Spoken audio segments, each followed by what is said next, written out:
Hello বন্ধুরা, শ্রেয়াস ব্লগে তোমাদের আবারও স্বাগত জানাই। আজকে দিনটা 31 ডিসেম্বর, বছরের শেষ দিন। তাই সকাল সকাল দিদি ভাইদের বাড়ির ব্যালকনি থেকে ব্লগটা শুরু করছি তোমাদের জন্য। সাথে ছিল দীপ্রদার স্পেশাল ফিল্টার কফি, আর সাদা ফুলকো লুচি, সাদা আলুর তরকারি আর বেগুন ভাজা। ব্রেকফাস্টে এরকম জলখাবার কার কার পছন্দ তোমরা একটু কমেন্ট করে বলো তো আমাকে। ব্রেকফাস্টের আড্ডা চলতে চলতেই হাসিনি চলে এলো আমাদের বাড়িতে। ওর সাথে খেলতে খেলতে সকালটা যে কিভাবে কেটে গেল আমরা বুঝতেই পারলাম না। খুব মজা করলাম ওর সাথে।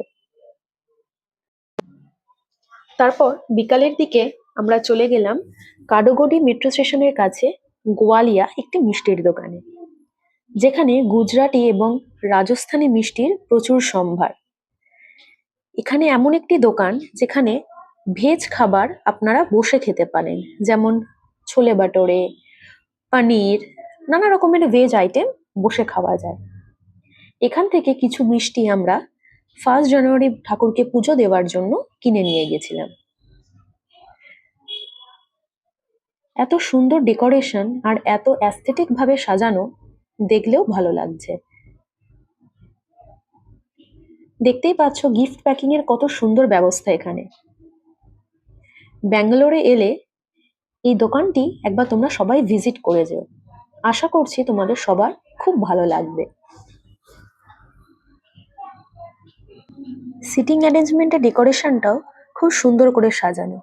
খুবই ফটোজেনিক একটা প্লেস, যেখানে ইনস্টাগ্রাম অবধি ফটো আপনারা তুলতে পারবেন আর বিভিন্ন রকম রিলসও বানাতে পারেন।